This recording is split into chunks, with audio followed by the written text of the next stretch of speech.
Hey, everybody. Hi, patrons. It's John. This is your bi monthly or semi monthly, whichever is correct, hit from the Little Egypt Art Center and from myself. So it's March something. Tonight, daylight savings time. So that's a really good thing. That really feels like spring's finally happening. So we're good about that. I'm going to read you a story from the collection Ruin Beauty and Other Stories, and get you up to speed. So what's going on? We've started the demolition of one of the two buildings that make up the Arts Complex, 502 North Market. We've taken out a lot of the floor, some of the floor, and we're going to be continuing that with the help of a licensed contractor in the coming months, so that we can really open up the art center for the summer. We're probably going to miss the spring, but for the summer. What else is going on? Oh, May 8th, if you're in town or in the area, we're hosting a benefit for a friend of ours, Vikram Singh has a place, Vic's Bread and Brew on Market Street. We're going to do a rock and roll show for him. A little benefit. May 8th, we have the Laybacks, Amongst Vultures, Death Mountain Spiders, Creep Diet, Dump Trucker, Itter, with a small I, and FBA. They're all going to be playing very loud rock and roll music at Vic's place. May 8th, doors open at 4:30. Music starts at 5:30, and there's a $5 cover charge, door charge. So check that out. It's going to be amazing. Great bands. I've heard most of them. So this is short story, very short. This is the opening story of the collection, Ruin Beauty and Other Short Stories. It's called Wildflower. I'm going to read it for you.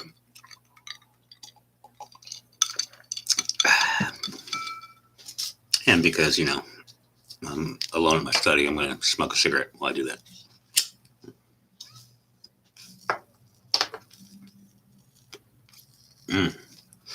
I read somewhere that, I don't know, smoking's bad for you or something.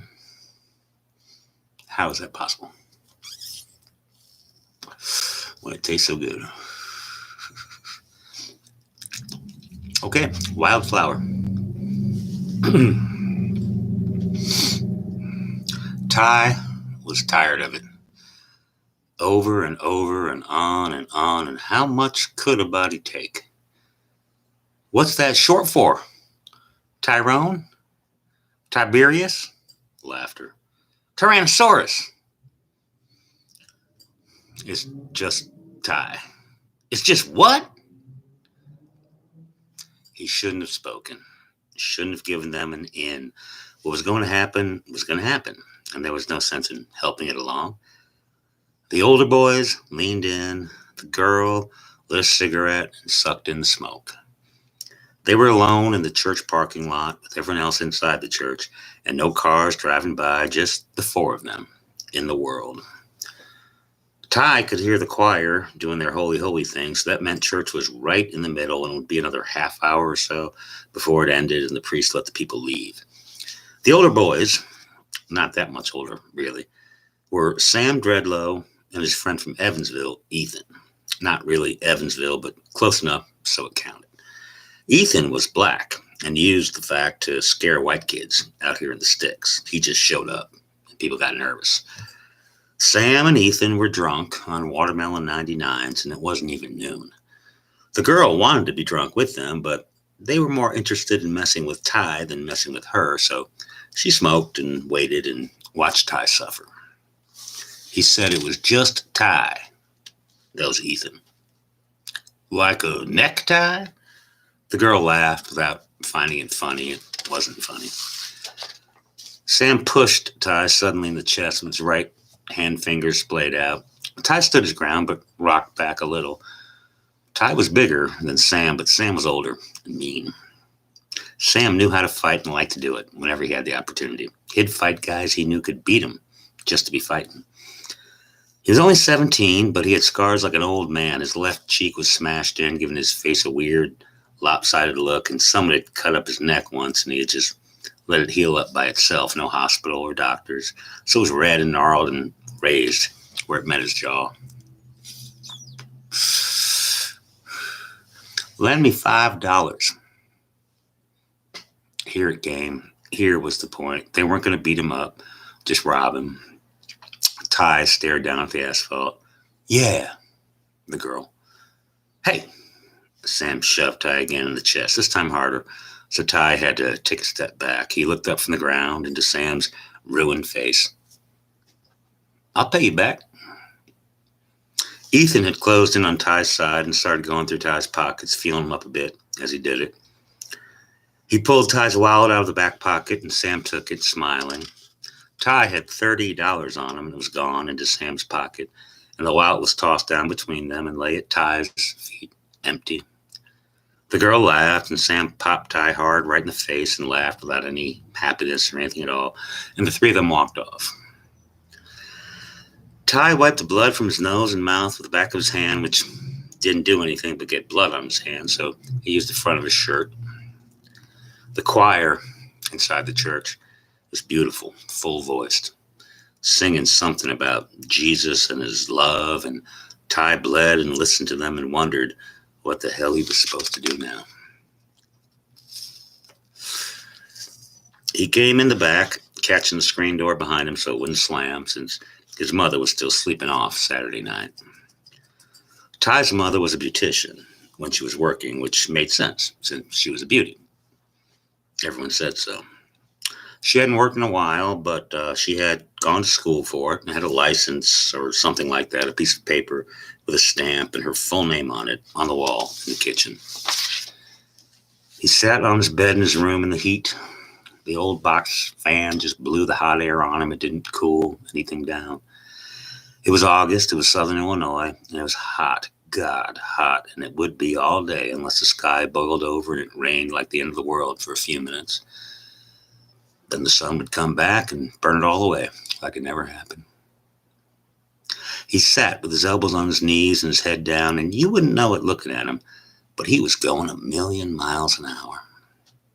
There was always something rumbling and throbbing in the back of Ty's brain and his blood and deep in his body, deep below the muscles and bones.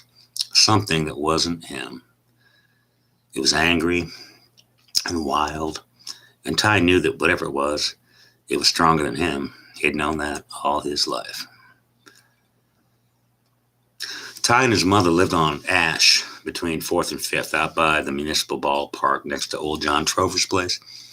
Trover was at least 90, maybe 100. He'd been in World War II, and Ty took care of him and took his money. He'd been cutting the old man's grass since he was a kid, but as Trover got older and weaker, he started doing just about everything for him. Getting his groceries, making meals, keeping the house in some kind of basic order. Trover got 2 checks every month, Social Security and a pension, and they were over $1,200, and Ty could forge the signature and cash them at the first mid. The house was long since paid for, and electric and water weren't more than $300, so Ty had taken to holding back $700 or $800 a month. He'd been doing it for 4 years, and he kept the money in an old Brownie camera case under a loose floorboard on his closet floor. He didn't have anything to spend it on, but it made him feel safe for some reason to know it was there. Trover's wife had died years ago before Ty was born, and his children had all moved west or east or some other direction and didn't have anything to do with the old man. Trover drank and never wanted a family. He let his wife raise the kids, and when she died, he just let them go on with their lives. Some men don't have it in them to be fathers, and Trover was one of those men. 2 weeks after the church parking lot, Sam and Ethan drove past Ty walking down Hind and pulled up next to him. Tiberius, I don't have any money. Did I ask you for money? Damn, man. I have money. Ethan laughed in the driver's seat. Sam studied Ty, laughed, and said, Get in, man. I'm cool. Get in the car, man. Ty climbed into the back of Ethan's piece of shit Chevy, and they drove off. Sam had a plan, and he needed a third guy to make it work. He passed a half-empty bottle of Bacardi back to Ty in the back seat. You want some real money? I'm cool. Ty took a hit of the Bacardi and let it burn away some of the fear. He wasn't afraid of Sam or Ethan, but he didn't know where this was headed, and he was more afraid of what he might end up doing. The thing inside of him was wide awake, and it was a magnet for bad decisions. Always had been. They drove to the city park and parked, and Sam told Ty about his uncle's gun shop over in Tanville and how his uncle was in Florida for the weekend and the shop was closed, but Sam had a key. Ethan has a guy who'll buy guns. Ethan nodded at this. He didn't really, but he knew he could find somebody who did. They killed the bottle and waited for it to get dark. Sam and Ethan smoked all their cigarettes, and Ty sat in the back, racing. He knew that what was coming was stupid and wrong and dangerous, but there wasn't anything else going on that day or week or lifetime. So he stayed in the car and listened to the radio and Sam talking to Ethan about pussy and sports. The Blues were making an improbable run for the Stanley Cup, and Sam was a diehard fan. Ethan didn't care about hockey, but he let Sam fill him in. Around 8:30, they drove out to the shop. Sam said there weren't any cameras, because when he worked for his uncle the year before, there weren't any cameras. But his uncle had gotten smart and installed 3 of them, and the cameras watched and recorded Ty stealing 49 handguns. Sam said that Ethan had the car and he had the idea, so Ty had to do the work. And Ty didn't say anything to that. He just took the 2 empty athletic bags and went in and loaded up the guns. The next day, Ty's uncle and Sergeant McWilliams of the St. Lincoln Police Department watched Ty steal the guns. And McWilliams picked him up, charged him, and held him in the county jail without bail until trial. The prosecutor was going through an ugly divorce, and his teenage son had chosen his mother, that whore, to live with over him, and whether he knew he was doing it or not, he poured all his frustration and sorrow and hurt onto Ty and tried him as an adult and pushed for the maximum sentence. The judge didn't give a shit, and they sent Ty up to Springfield for 8 years. Ty was big for his age and beefy, like his dad, so he didn't have much trouble in Springfield. He kept to himself, mostly made a few friends, guys from St. Lincoln and on stupid shit like him. He kept his head down and got through it. In Springfield, time was divided into weeks, and the weeks were carved into days. The days were the same, except Sunday, where you had church and didn't have to work. Ty turned 18 and then 21, but didn't matter much since you couldn't drive or vote or buy a drink behind bars. One morning, they released Ty, sentence served, and he rode the bus back to St. Lincoln. Nothing had changed. People he knew were older. Some had jobs and most had kids, but they were the same people. The town clock, the jail tattoos on his neck and hands, and the new straight teeth the prison dentist had put in and left him alone.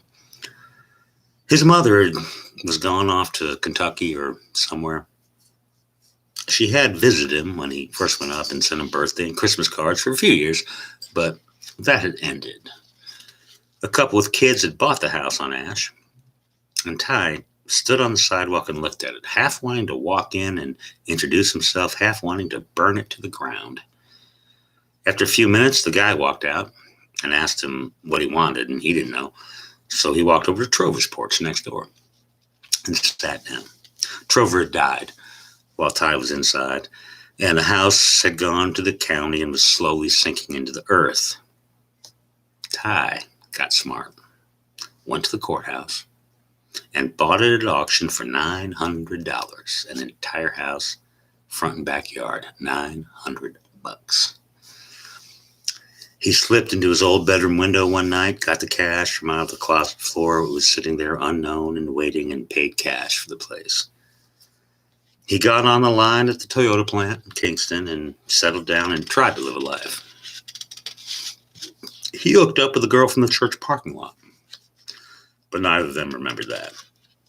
He hadn't known her hardly at all back then, and a person can change almost entirely over 8 years. She had lost what baby fat and sweetness she had once had and was now a woman. Still pretty, but chiseled from the years getting by. Her dark eyes were hard now, and she had picked up the habit of squinting at the world, either trying to scare it off or anticipating another blow. She was Tamara Goff, and they had a baby. Ty was happy to have a child, but didn't want a wife. And Tammy was all right with that. The three of them lived in Trover's old place, and it was all right. His daughter was born on a perfect fall morning without hardly any labor at all, and she was Raven Sky Dawn D. Ty gave her his last name. No hyphens or anything like that. Time passed and the girl grew. One spring morning, Ty sat on John Trover's porch and watched his daughter in the dirt of what was once the front yard. He had mowed that yard probably 100, 200 times. Now it was gray dirt and dust and pebbles and rocks. Raven was concentrated fully on a stalk of wildflower that had found some purchase in the dead soil and reached for the sunlight above them. Hey, she didn't look up. The flower was her world. Hey, kid. Yellow flower, green stalk. You're beautiful. Raven turned and stared at her father. Ty was held in her eyes for an electric, eternal, present moment. And then she turned back to the flower, stretching to reach the sky. All right, that's Wildflower. Thank you all. If you're enjoying your patronage, spread the word. Tell your friends, family, strangers on the street, and we'll keep on bringing you some art from the heartland. All right, enjoy daylight savings time. This is John out.